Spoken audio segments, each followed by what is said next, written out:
Daan Zandbergen calon striker naturalisasi timnas Indonesia. Daan Zandbergen melakukan video call dengan tenaga ahli Kemenpora, Hamda Hamadan. Lantas, apakah striker berusia 22 tahun itu menjadi target untuk dinaturalisasi? Proyek naturalisasi untuk membawa timnas Indonesia menjadi lebih baik masih dilakukan. Saat ini sudah beredar kabar bahwa ada beberapa striker yang menjadi incaran. Di antaranya yang masuk dalam rumor adalah Ole Romeni dari FC Utrecht dan Philipp Tietz dari Augsburg. Namun, tiba-tiba muncul Zandbergen. Hamdan adalah salah satu orang yang ikut aktif dalam mencari pemain-pemain keturunan untuk dinaturalisasi. Perannya sudah ada sejak PSSI dipimpin oleh Mochammad Iriawan. Timnas Indonesia era Shin Tae-yong sudah punya 2 pemain naturalisasi bertipe menyerang. Ada Rafael Struijk dan Ragnar Oratmangoen. Munculnya sosok pemain bernama Daan Zandbergen kembali menjadi sorotan publik Indonesia.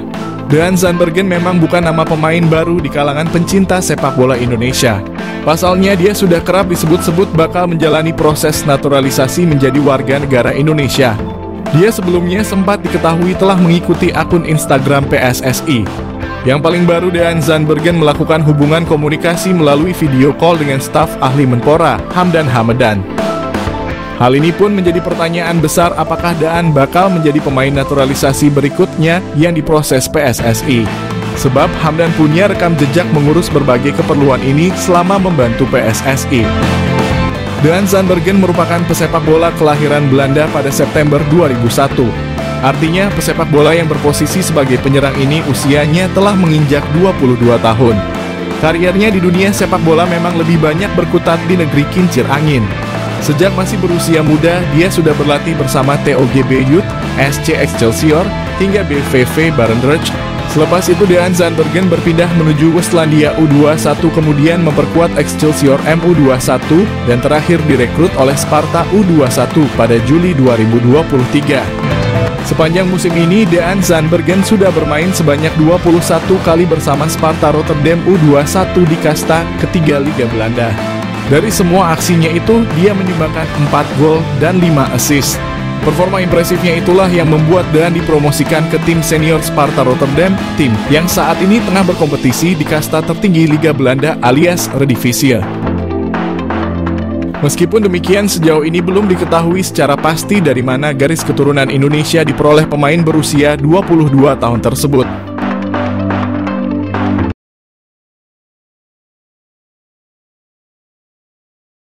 KNVB bebaskan Shin Tae-yong, pilih 3 striker keturunan Belanda demi lihat timnas Indonesia mentas di Piala Dunia. Pelatih Shin Tae-yong masih punya peluang besar untuk menarik striker keturunan Belanda ke skuad timnas Indonesia. Apalagi KNVB selaku Federasi Sepak Bola Belanda tidak menyertakan striker murni ketika berlaga di Euro. Sebagaimana diketahui, timnas Indonesia masih belum menemukan jawaban atas kebuntuan lini depan yang selama ini terjadi di era Shin Tae-yong. Bagaimana tidak, sejumlah striker berkelas telah silih berganti mengisi lini depan timnas Indonesia seperti Hoki Caraka, Malik Rizaldi, Dimas Derajat, dan Ramadan Sananta. Baru-baru ini Shin Tae-yong juga bereksperimen dengan menurunkan duet Rafael Struijk dan Ragnar Oratmangoen di lini serang timnas Indonesia. Namun semua taktik tersebar tampaknya belum membuahkan hasil lantaran mayoritas gol yang tercipta bagi timnas Indonesia berasal dari sektor lainnya. Untuk mengatasi hal itu, Shin Tae-yong mengungkap bahwa dirinya tidak menutup kemungkinan bakal kembali mencari striker keturunan Eropa. Nama-nama seperti Ole Romeni dan Jens Raven kemudian muncul sebagai kandidat utama yang dirumorkan bakal menghiasi lini serang timnas Indonesia. Di luar pemain tersebut ada striker keturunan Belanda yang punya peluang besar untuk bergabung dengan timnas Indonesia. Pemain keturunan siap dilepas KNVB ke PSSI. Daan Zandbergen. Daan Zandbergen memiliki keturunan Indonesia dari kakeknya yang berasal dari Jakarta. Hal itulah yang membuat striker Belanda ini tertarik bela skuad Garuda. Striker milik klub Liga Belanda Sparta Rotterdam itu dinilai layak mengisi kepingan puzzle yang selama ini dicari Shin Tae-yong di lini depan timnas Indonesia. Pasalnya Daan Zandbergen telah mengoleksi 5 gol dan 6 assist dari 32 kali penampilan bersama klub kontestan Eredivisie Sparta Rotterdam musim ini. Pemain 22 tahun itu juga kedapatan telah mengikuti akun Instagram PSSI dan beberapa waktu lalu terpantau mengirimkan sinyal siap membela timnas Indonesia. Tim Waterin. Satu lagi striker yang dipersilahkan diambil PSSI dari KNVB ialah Tim Waterin, pemain Belanda keturunan Semarang dari nenek di pihak ibunya. Beda dengan pemain naturalisasi timnas Indonesia lainnya, Tim Waterin saat ini masih tampil untuk klub kasta ketiga Liga Belanda, yaitu De Travers. Di sana, Tim Waterin telah menorehkan 14 gol dari 31 kali penampilan bersama De Travers di kompetisi Belanda, yakni Eerste Divisie musim ini. Berkaca dari statistik tersebut, Tim Waterin rasanya layak dipertimbangkan oleh Shin Tae-yong untuk mengisi kekosongan di lini serang timnas Indonesia. Ilyas Al-Haf. Selain Maroko, Ilyas Al-Haf juga punya keturunan Indonesia dari kakek dan nenek di pihak ibunya yang berasal dari Surakarta, Jawa Tengah. Dikonfirmasi dari kanal YouTube Yus Anugraha, Ilyas Al-Haf mengungkapkan bahwa dirinya siap 100% membela timnas Indonesia apabila ditawari PSSI. Kecintaan Ilyas Al-Haf terhadap tanah leluhurnya dia tampilkan saat sang pemain mengibarkan bendera Indonesia saat Almere City promosi ke Eredivisie. Saat ini Ilyas Al-Haf menjadi striker utama dari klub kasta tertinggi Liga Armenia yakni FC Noah dengan torehan 6 gol dan 8 assist dari 32 penampilan.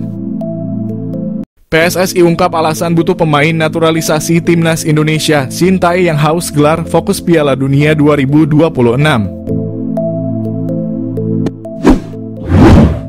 Pikiran PSSI sudah ke depan menghadapi Piala Dunia. Timnas Indonesia siap memberikan kejutan melaju Piala Dunia 2026. PSSI sudah memikirkan timnas Indonesia lolos ronde 3 Piala Dunia. Shin Tae yang menyerukan butuh tambahan pemain naturalisasi. Pemain naturalisasi bisa menyeimbangkan lawan main level Eropa. Indonesia lolos ronde 3, ada 10 pertandingan timnas Indonesia jalani. 5 pertandingan home dan 5 pertandingan away. Dalam menghadapi Piala Dunia, Shin Tae yang sudah tahu kelemahan pemain timnas Indonesia pada bagian kekuatan fisik. Kekuatan fisik orang Indonesia masih lemah bila dibandingkan fisik orang Korea Selatan. Shin Tae yang pernah mengatakan fisik orang Indonesia dan Korea Selatan punya kesamaan, tapi yang membedakan adalah kekuatan fisik. Shin Tae yang juga tidak ingin banyak pemain cedera pada saat pertandingan berlangsung. Butuh pengganti pemain cedera dengan pemain kuat. Shin Tae yang mengakui fisik orang Eropa lebih kuat dan tinggi. Itulah alasan Shin Tae yang butuh banyak pemain naturalisasi dari Eropa. Shin Tae-yong kembali membuat geger Korea. Diam-diam tengah siapkan kejutan untuk timnas Indonesia. Seperti yang diketahui, Shin Tae-yong baru saja memperbarui kontraknya sebagai pelatih timnas Indonesia sampai 3 tahun ke depan. PSSI sebelumnya memang telah menjanjikan kontrak baru bagi Shin Tae-yong apabila bawa timnas Indonesia senior maupun U23 mencapai target di Piala Asia. Kabar ini didapatkan dari salah satu akun sosial media Instagram @liputanbola. Timnas dalam unggahan itu mengabarkan Coach Shin Tae-yong membuat kejutan besar untuk timnas Indonesia. Sang juru taktik timnas Indonesia ini tengah mempersiapkan kejutan besar untuk timnas. Sontak dirinya pun disorot oleh media Korea Selatan yang bertuliskan begini. Dari akun Instagram @liputanbola, Timnas Media Korea Sports Chosun mengungkapkan kalau Shin Tae-yong sedang mempersiapkan generasi 2.0, yaitu generasi emas sepak bola Indonesia yang diharapkan bisa berprestasi di masa depan. Apakah ini benar? Kita lihat perkembangan sang juru taktik Coach Shin Tae-yong. Saat itu Shin Tae-yong ditargetkan membawa timnas Indonesia senior lolos fase grup Piala Asia 2023 dan mencapai perempat final di Piala Asia U23. Contoh Shin berhasil memberikan itu semua, bahkan timnas Indonesia bisa melaju hingga ke babak semifinal Piala Asia U23 pada kualifikasi putaran ketiga. Bahkan tidak hanya itu, timnas Indonesia U23 juga hampir melaju ke Olimpiade Paris 2024 andai tidak dikalahkan Guinea dalam laga playoff antar benua. Belum lama ini Shin Tae-yong kembali membuat timnas Indonesia menorehkan prestasi dengan melaju ke putaran ketiga kualifikasi Piala Dunia. Yang lebih menariknya atas kiprah sang pelatih timnas Indonesia. Kabarnya nama Shin Tae-yong dipakai sebagai nama untuk lapangan yang ada di kampung halamannya. Tentunya apresiasi terhadap Shin Tae-yong ternyata juga dilakukan di Korea Selatan, di mana nama sang pelatih diabadikan menjadi sebuah lapangan. Bahkan nama coach Shin Tae-yong dijadikan lapangan sepak bola bernama Shin Tae-yong Football Park di Yongdeok yang merupakan kampung halaman sang pelatih. Pada saat peresmian lapangan tersebut, media asal Korea Selatan yakni Sport Chosun merilis artikel yang menyebut jika Shin Tae-yong tengah menyiapkan suatu hal untuk timnas Indonesia. Namun dalam perjalanannya, Shin Tae-yong berujar kalau bebannya menangani timnas Indonesia saat ini jauh lebih berat dibandingkan sebelumnya. Apakah benar begitu? Kita lihat ke depannya. Timnas Indonesia lolos fase 3 kualifikasi Piala Dunia, naturalisasi jadi strategi penting. Ragam komentar mengiringi keberhasilan Timnas Indonesia melaju ke babak ketiga kualifikasi Piala Dunia. Ragam komentar pun tak lepas membahas kunci sukses dari Garuda melaju jauh di babak kualifikasi Piala Dunia, mengingat pencapaian tersebut adalah kali pertamanya. Sebelumnya Timnas Indonesia selalu kandas di babak penyisihan grup dan tentunya kalah bersaing dari dua tim Asia Tenggara seperti Thailand dan Vietnam.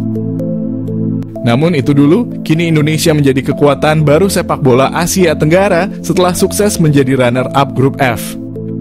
Pada laga terakhir grup F putaran kedua kualifikasi Piala Dunia, Timnas Indonesia sukses menumbangkan Filipina dengan skor 2-0 di Stadion Utama Gelora Bung Karno. Bertanding di depan puluhan ribu penonton, 2 gol tercipta dari aksi Tom Haye dan Rizky Ridho. Selain permainan ciamik dan pantang menyerah anak asuh Shin Tae-yong, keberhasilan Timnas Indonesia mengalahkan Filipina adalah strategi naturalisasi pemain diaspora untuk memperkuat Timnas Indonesia jadi strategi penting dalam pencapaian sejarah sepak bola Indonesia. Para pemain berdarah Indonesia sukses menjawab kepercayaan masyarakat Indonesia dengan kerja keras sepanjang pertandingan. Mereka pun kini menjadi bagian sejarah sepak bola Indonesia. Karena selain lolos fase 3 kualifikasi Piala Dunia zona Asia, Timnas Indonesia pun dipastikan lolos Piala Asia yang akan dilaksanakan di Arab Saudi pada Januari 2027 mendatang. Kejutan Timnas Indonesia diperkuat pemain baru di putaran ketiga kualifikasi Piala Dunia. Timnas Indonesia akan diperkuat wajah baru di putaran ketiga kualifikasi Piala Dunia. Hal itu disampaikan Kapten Asnawi Mangkualam usai timnya memastikan diri menang atas Filipina. Sebagaimana diketahui, skuad Garuda lolos ke putaran ketiga setelah menjadi runner-up grup F. Tim itu mendampingi Irak yang menjadi juara grup. Asnawi mengatakan Timnas Indonesia akan dihadapan ujian berat dalam fase ketiga ajang tersebut. Namun dia pastikan timnya tidak akan gentar dan malah bakal bertambah kuat. Asnawi mengungkapkan harus optimistis karena kami banyak pemain-pemain yang akan datang nantinya akan saling berganti. Selain itu, Asnawi mengatakan segala kemungkinan dalam sepak bola memang bisa terjadi. Jadi dia pastikan Timnas Indonesia masih punya mimpi tampil dalam pesta sepak bola dunia itu. Asnawi mengatakan Timnas Indonesia akan bersiap kembali beberapa bulan ke depan. Sebab para pemain akan lebih dahulu kembali ke klub masing-masing untuk mengarungi kompetisi.